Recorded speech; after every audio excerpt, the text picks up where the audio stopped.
Ахмад Шах Масуд – национальный герой Афганистана. Сегодня я расскажу о том, как готовилось покушение на Масуда, кто стоял за покушением на Масуда. Рассмотрю основные версии о том, кому было выгодно устранение лидера Северного альянса и как это технически было выполнено. Привет всем, здравствуйте, меня зовут Александр Брас. Я писатель и ветеран спецподразделения по борьбе с терроризмом. Вы на моем канале «Мировая история террора». Оставайтесь со мной, будет интересно.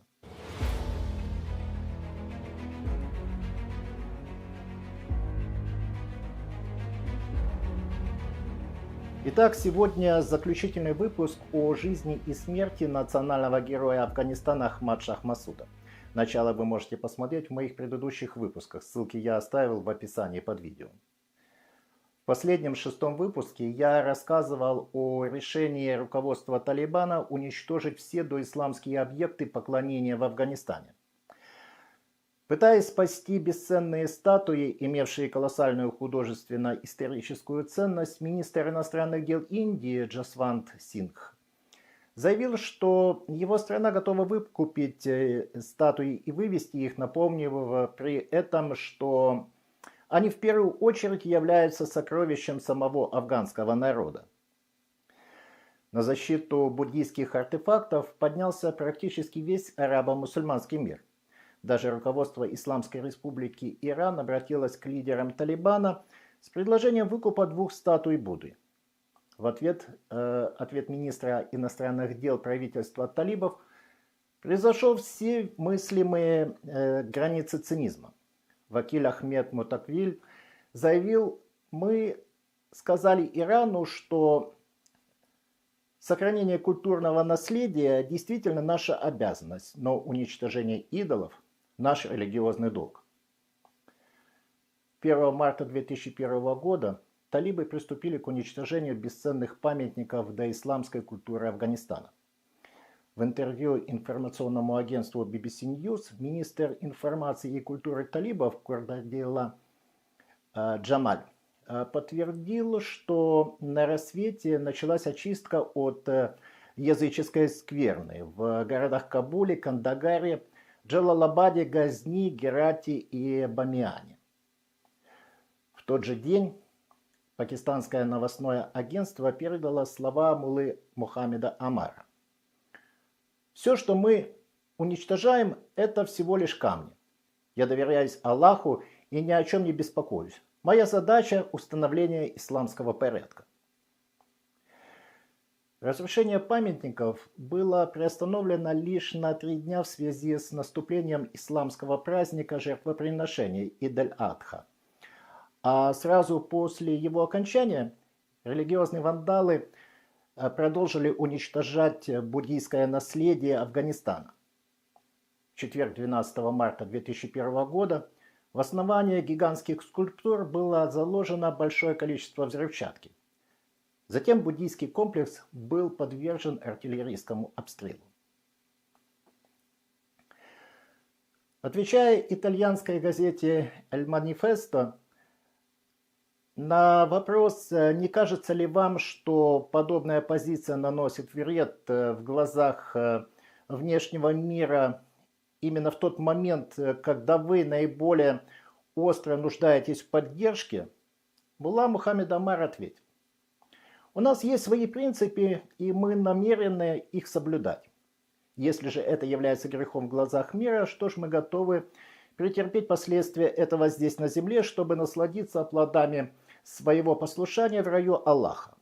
Мы хорошо знаем, что вы, западные люди, считаете нас сумасшедшими. Но мы следуем только тому, что заповедано нам Кораном. Мы считаем упадническим ваш образ жизни, однако не вмешиваемся в ваши решения. Мировое сообщество хоть и осуждало режим талибов, однако ничего конкретного не предпринимало. Введение экономических санкций не привело ни к каким реальным результатам. Однако уничтожение сотен памятников доисламской культуры Афганистана заставило ООН и в частности Евросоюз предпринять более решительные меры. Весной 2001 года Ахмад Шах Масуд получил официальное приглашение от МИД Франции и руководства Европарламента. Прибытие Ахмад Шах Масуда в Париж носило исторический характер и, по мнению многих, стало для Северного альянса настоящим открытием окна в Европу. До этого Ахмад Шах Масуда хоть и признавали представителем легитимного афганского правительства, однако особым вниманием не баловали. 4 апреля 2001 года он был принят министром иностранных дел Франции Юбером Вердином. В личной беседе министр иностранных дел подтвердил свою позицию, заявив, что рассматривает Ахмад Шах Масуда в качестве единственного легитимного представителя афганского народа. Свои слова Юбер Вердин подтвердил выделением 23 миллионов франков на оказание гуманитарной помощи Северному альянсу. В тот же день Масуд провел переговоры с председателем Сената Кристианом Понсоле и председателем Национальной ассамблеи Франции Раймоном Форни. Во время переговоров стороны уточнили свои позиции и обсудили пути дальнейшего сотрудничества. Ахмад Шах Масуд выразил мнение, что действия Талибана следует рассматривать исключительно в контексте стратегических замыслов Пакистана и международных исламистских террористических организаций в странах Центральноазиатского региона. Обе страны сошлись во мнении, что не будь антиталибской коалиции, ситуация в бывших среднеазиатских республиках Советского Союза была бы крайне напряженной. На следующий день Ахмад Шах Масуд выехал в Страсбург, где выступил с докладом перед руководством Европарламента. Он подробно изложил ситуацию в Афганистане и рассказал о возможностях антиталибской коалиции. Обращаясь к руководителям Европарламента, Масуд в частности заявил, что Северный альянс противостоит не только движению Талибан, но и многочисленным террористическим организациям, получившим укрытие под знаменами муллы Мухаммеда Омара. По его мнению, талибами и их союзниками движет идеология, в основе которой лежит религиозный фундаментализм и экстремизм, представляющие угрозу не только афганскому народу, но и всем странам Центральноазиатского региона. В сложившихся условиях равнодушие цивилизованного мира может привести к катастрофическим последствиям. Ахмад Шах Масуд предостерег, пустив корни в Афганистане, метастазы исламизма расползутся по всему миру, затронув и европейские страны. В Афганистане Ахмад Шах Масуда встретили как героя, покорителя Европы. Хотя он и не получил практически никакой реальной помощи, ему была оказана серьезная моральная и политическая поддержка в борьбе с талибами. Крупномасштабное весеннее наступление Альянса могло поставить под угрозу сам факт пребывания талибов у власти. Несколько отрядов Талибана перешли на сторону Ахмад Шах Масуда, и это было уже не исключением из правил, а скорее уже тенденцией. Несложно себе представить, как развивались бы дальнейшие события, если бы в их ход не вмешались трагические события 9 сентября. Принято увязывать события 11 сентября и покушение на жизнь Ахмад Шах Масуда в звенья одной цепи, поскольку, ликвидировав Масуда, свою главную угрозу в Афганистане, Аль-Каида обеспечивала себе надежный тыл. Стоял ли за покушением на Масуда Осама бен Ладен, я не знаю, я не располагаю такими фактами. Это могли быть как Талибан, так и Аль-Каида, так и пакистанские и любые другие спецслужбы. Следует также принять во внимание и внутриплеменные афганские противоречия. К тому же дата 9 сентября, день убийства Масуда, была абсолютно случайной. Убийцы появились на контролируемой Северным альянсом территории за 4 недели до 9 сентября 2001 года. Вместо того, чтобы рассматривать разного рода конспирологические теории, я постараюсь проследить цепочку трагических событий, приведших к гибели национального героя Афганистана. Последние 20 лет Масуд жил в атмосфере постоянных заговоров и покушений. Его жизнь неоднократно оказывалась на волоске от смерти, но ему, как всегда, сопутствовала удача. Он был круглосуточно окружен сотнями телохранителей. К тому же у службы безопасности Масуда было невероятно эффективное оперативное покрытие. Тем не менее, злоумышленники нашли брешь в его охране. Его доброжелательность и, как это ни странно звучит, доверчивость. Во второй половине июля 2001 года под видом журналистов в Кабул по талибским визам, полученным в Пакистане, въехали террористы-самоубийцы.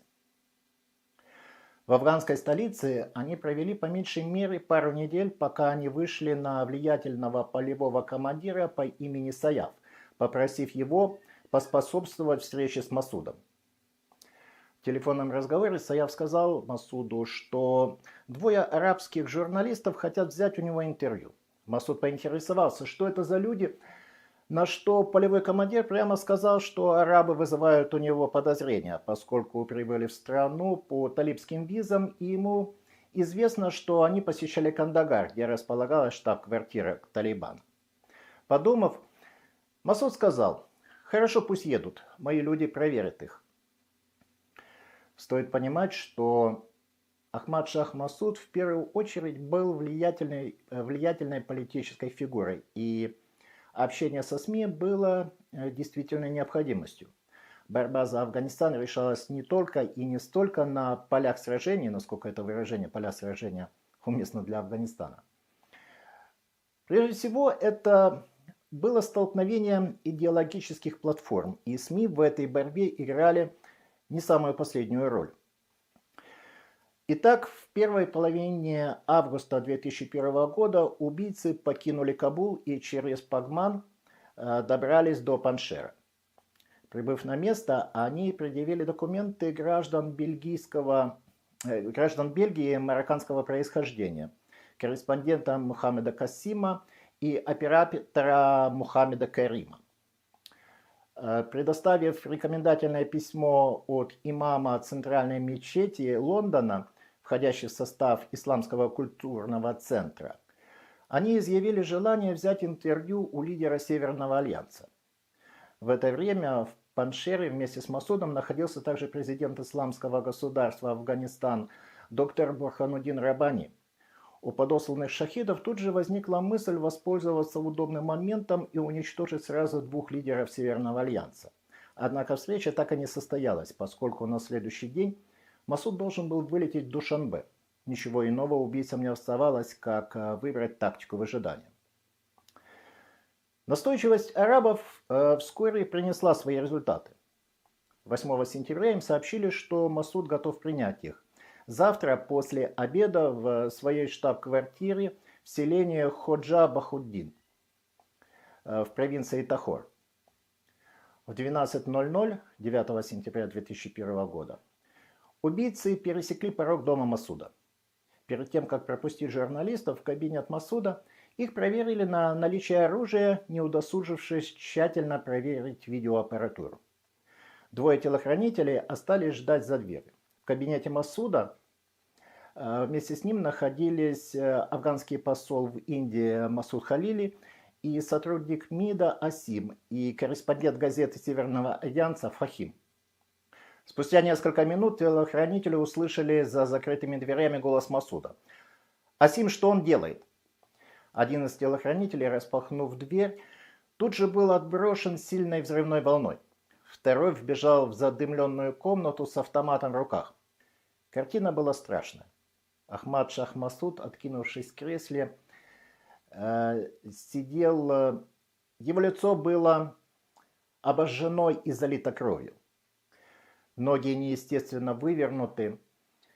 Его товарищ Асим лежал на полу без признаков жизни. Повсюду были разбросаны ошметки разорвавшегося на части оператора-самоубийцы Мухаммеда Карима.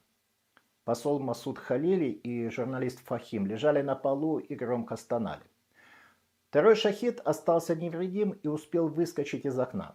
Автоматная очередь вскоре настигла его, когда он пытался перейти реку вброд. Никто не мог понять, жив Масуд или нет. Двое солдат накинули ему на голову белый платок и, подхватив под руки, вынесли его из дома к подъехавшему внедорожнику.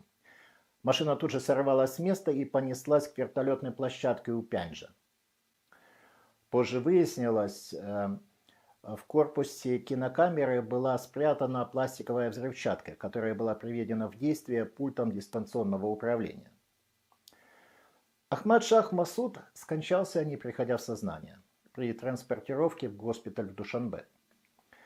Однако долгое время информация о его смерти тщательно скрывалась. Распускались слухи о том, что лидер Северного альянса спасся, получив серьезные ранения, однако его жизнь на данный момент ничего не угрожает.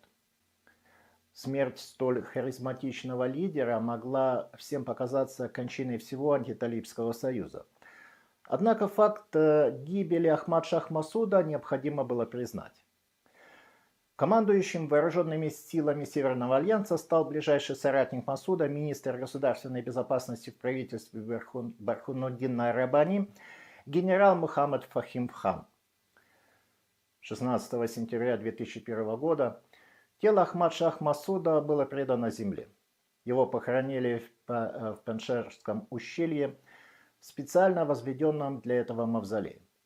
В Афганистане по сей день Ахмад-Шах Масуд почитается как святой. Почти 20 лет Ахмад-Шах Масуду удавалось выходить победителем из самых сложных, казалось бы, безвыходных ситуаций, не потерять свое лидерство в афганском водовороте, сопровождаемом постоянными заговорами и покушениями со стороны многочисленных политических врагов, исламистских экстремистов и конкурирующих этнических племен. 9 сентября 2001 года погасла наиболее яркая звезда афганского небосвода. Аль-Каида и Талибан рассчитывали, что гибель Масуда может серьезно ослабить Северный альянс, обострить противоречия между его сторонниками и привести к развалу антиталибского союза. Но этого не произошло. 9 октября 2001 года армия Соединенных Штатов при поддержке воинских контингентов стран НАТО начала активные боевые действия на территории Афганистана, подвергнув массированным бомбардировкам с воздуха позиции Аль-Каиды и Талибана и поддержав широкомасштабное наступление Северного альянса. Афганистан вступил в новую, еще более трагическую эпоху. Но это уже другая история. А у меня на этом все. Я, насколько мог, объективно рассказал о жизни и гибели столь противоречивой и замечательной личности, как Ахмад-Шах Масуд. Обещаю, следующие мои выпуски будут не менее интересны. Подписывайтесь на мой канал, оставляйте лайки и оставляйте комментарии и вопросы сразу здесь под видео. И, конечно, читайте мои книги. Всегда с вами Александр Брас.